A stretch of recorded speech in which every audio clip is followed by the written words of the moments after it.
안녕하세요. 시계명리학 한별이라 합니다. 오늘 이 시간에는 갑신일주에 대하여 공부하는 시간이 되겠습니다. 자, 그럼 이 사주부터 봅시다. 이 사주는 정미년 기유월 갑신일 갑술시에 태어난 남성분이 명조입니다.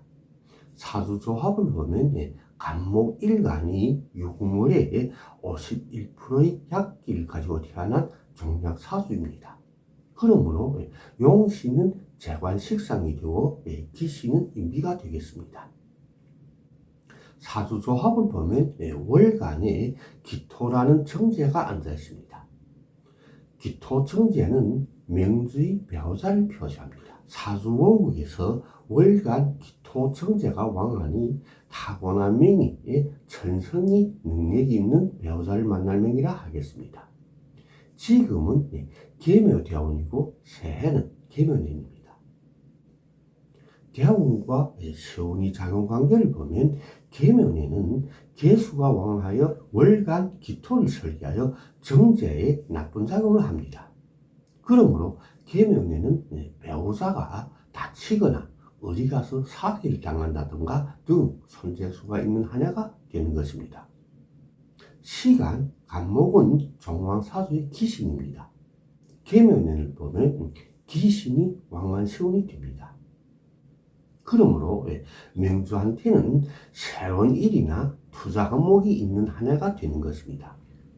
따라서 가정에 지출이 많고 재물 피해가 있는 한 해가 될 것입니다.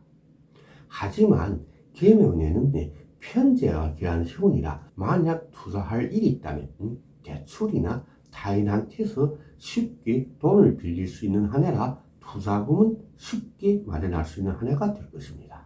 자, 그럼 이 사주를 또 봅시다. 이 사주는 정미년 신해월 갑신일 경호시에 태어난 여성분이 명조입니다. 사주 조합을 보면 간목일간이 해수월에 51%의 왕기를 가지고 태어난 신강사주가 됩니다. 그러므로 용신은 재관식상이 되고 기신은 인비가 되는 것입니다. 새해는 병진대운 계묘년입니다. 년간 정화는 상관으로서 명주의 자식을 말하는데 아들을 표시합니다.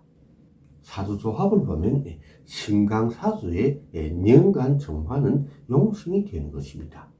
하지만 계묘년은 세운 계수가 왕하여 년간 정화를 극하고 세운 묘목이 년지 미토를 극하는 세운이라 년주의 내외 환경이 모두 흉한 한 해가 되는 것입니다. 그러므로 아들이 있다면 아들이 정신적으로나 심리적으로 부담과 압력이 많을 것이며 사고나 손재수가 있는 한 해가 될 것이며 또한 건강운이 좋은 세운이 아니라 질병이 피해를 조심해야 하는 세운이 될 것입니다. 월지 해수는 신강사주의 기신이지만 배우자의 건강에서는 기신이 아니라 용신이 됩니다. 하지만 계묘년은 세운 묘목이 설기를 받아 쇠약하므로 본인은 질병이 피해가 없이 건강하고 무난한 한 해가 되겠지만 배우자는 역시 건강운이 흉한 한 해로서 질병이 피해가 있는 한 해가 될 것입니다.